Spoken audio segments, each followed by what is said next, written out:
Friends, welcome to my venue. അപ്പൊ ഇന്ന് കുറച്ച് നമുക്ക് കഫ്താൻസ് ചെയ്യാന്ന് വെച്ചു. അപ്പൊ ഞാൻ കഴിഞ്ഞ ദിവസം ഇട്ടിട്ടുണ്ടായിരുന്നു മൊഡാൽ സിൽക്കിലൊക്കെ. അപ്പൊ അതുപോലെ തന്നെ ഞാനിപ്പോ കുറച്ച് ഇതുപോലെ ഹാൻഡ് വർക്ക് ചെയ്ത കഫ്താനായിട്ട് ചെയ്തേക്കണം കേട്ടോ. നല്ല അടിപൊളി. അതും ഇതിന്റെ പ്രത്യേകത ഇതൊരു ഡബിൾ ഷെയ്ഡ്, ഒരു 3 ഷെയ്ഡ് വരുന്നുണ്ട് ഇതിനകത്ത്. പിന്നെ കുറച്ചും കൂടി ലൈറ്റർ ആയിട്ട് വരുന്ന 3 ഷെയ്ഡ് ഇത് കണ്ടോ. ഇവിടെ തൊട്ട് ലൈറ്റ് ഒരു ഷെയ്ഡ്, ഇവിടെ ഡാർക്ക് ഷെയ്ഡ്. അതിന്റെ അതുപോലെ തന്നെ നമ്മൾ സെന്ററിലോട്ടൊരു ഫുള്ള് താഴോട്ടും ഈ ഒരു വർക്ക് കൊടുത്തിട്ടുണ്ട്. ഇത് ഒരു സിൽക്കി ഓർഗൻസ അങ്ങനത്തെ ഒരു ഫാബ്രിക് ആണ്. നമ്മൾ കഴിഞ്ഞ ദിവസം ക്രഷ്ഡ് ഒക്കെ ഇതിന്റെ ചെയ്തായിരുന്നില്ല, ആ ഒരു ഭയങ്കര സ്മൂത്ത് ആയിട്ടുള്ള ഫാബ്രിക് ആണ് കേട്ടോ. അപ്പൊ നമ്മൾ ഇതിനകത്തോട്ട് ഇന്നർ അറ്റാച്ച് ചെയ്തിട്ടില്ല, സെപ്പറേറ്റ് ഒരു ഇന്നർ, സ്ലീവ്ലെസ് ഇന്നർ കൊടുത്തേക്കുക ചെയ്തേക്കുന്നത്. വിത്ത് ലൈനിങ് ജോയിന്റ് ചെയ്ത് ചെയ്യണമെങ്കിൽ അത് നിങ്ങൾ സ്പെഷ്യലി പറഞ്ഞാൽ മതി. അടിപൊളിയായിട്ട് നല്ലൊരു കളർ കോമ്പിനേഷൻ ആണ്. ഇതുപോലെ നല്ല അത്യാവശ്യം വിട്ടും ഇതൊക്കെ വേണ്ട നല്ല അടിപൊളിയായിട്ട് കണ്ടോ. നല്ല എന്താ പറയാ, നിങ്ങൾക്ക് അപ്പൊ വേണമെങ്കിൽ പറഞ്ഞാൽ മതി. നമ്മളൊരു 15 വർക്കിംഗ് ഡേയ്സിലാണ് കേട്ടോ ഇത് ചെയ്തെടുക്കുന്നത്. പിന്നെ ഒരെണ്ണം വന്നേക്കുന്നത് നമ്മൾ ക്രേപ്പ് സിൽക്കിലോട്ടാണ്. ഇത് പ്യുവർ ക്രേപ്പ് സിൽക്ക് ആണ് കേട്ടോ ഫാബ്രിക് വരുന്നത്. ഇത് ബ്ലാക്ക് ഇതേപോലെ കണ്ടോ, ഇതിനകത്തോട്ട് ക്രേപ്പ് സിൽക്കിൽ ചെയ്തിട്ടുണ്ട്. അതിന്റെ ഇന്നർ നമ്മൾ ക്രേപ്പ് സെപ്പറേറ്റ് ഇതേപോലെ തന്നെ സെപ്പറേറ്റ് ഒരു ഇന്നർ സ്ലീവ്ലെസ് ആണ് കൊടുത്തേക്കുന്നത്.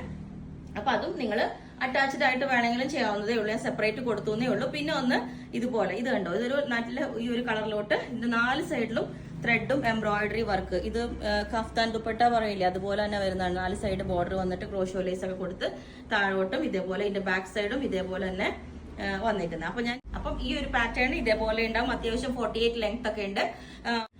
അറ്റാച്ച്ഡ് ആയിട്ട് ചെയ്യണമെങ്കിൽ ചെയ്യാം. പിന്നെ ഇതുപോലെ നെക്കൊക്കെ വീനെക്കാണ് കൊടുത്തേക്കുന്നത്. റൗണ്ട് നെക്കോ വൈഡ് ആയിട്ടുള്ള നെക്കോ എങ്ങനെ വേണമെങ്കിലും ചെയ്യാം. ഇതുപോലെ നമുക്ക് ഭയങ്കര കംഫർട്ടബിൾ ആണ്. നമുക്ക് ടൈറ്റ് ഫിറ്റ് ഒന്നും ഇല്ലാണ്ട് ഫ്രീ ആയിട്ട് ഭയങ്കര കൂളായിട്ട് യൂസ് ചെയ്യാം. ഇതുപോലെ ക്രേപ്പ് സിൽക്കാണ് ഫാബ്രിക്. ഡ്രൈ വാഷ് ചെയ്യണം. ഈ ഫാബ്രിക് വന്നിട്ട് നമ്മൾ ഡ്രൈ വാഷ് ചെയ്യണം. പ്യുവർ ആണ്.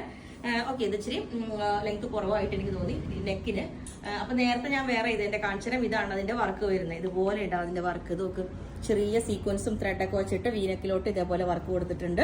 ഇതിന്റെ ഷെയ്ഡ് കണ്ടോ, ഇങ്ങോട്ട് ഒരു ലൈറ്റർ ഷെയ്ഡും ഇവിടോട്ട് ഡാർക്കർ ഷെയ്ഡും. അത് ആ ഒരു ഹാഫ് പാർട്ട് അങ്ങോട്ടേക്ക് നമ്മൾ ലൈറ്ററും ഇങ്ങനെ അത് സെപ്പറേറ്റ് ചെയ്ത് അതിലൊരു ഡിവിഷൻ വെച്ചിട്ട് ഇങ്ങനെ ചെയ്തേക്കുന്നതാണ്. ഓക്കെ, അപ്പം ഈ ഒരു പാറ്റേൺ ഇതേപോലെ ഉണ്ടാവും. ഇതിന് ലെങ്ത് കുറവാണ് കേട്ടോ.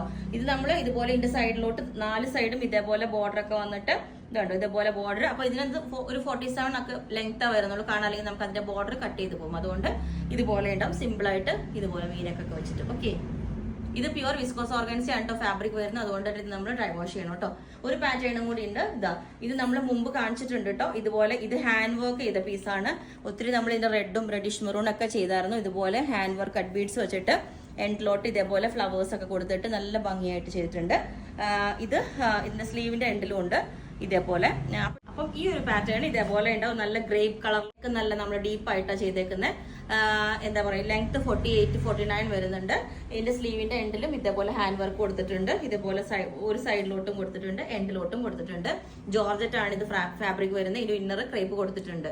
അപ്പം ഇതിനെല്ലാം നമ്മൾ 15 വർക്കിംഗ് ഡേയ്സ് കഴിഞ്ഞിട്ടായിരിക്കും ഇത് ഡെസ്പാച്ച് ചെയ്യുന്ന പേയ്മെന്റ് ശേഷം. അപ്പോൾ നിങ്ങൾക്ക് വേണമെങ്കിൽ താഴെ വാട്സ്ആപ്പ് നമ്പറിൽ കോൺടാക്ട് ചെയ്താൽ മതി. Okay, thank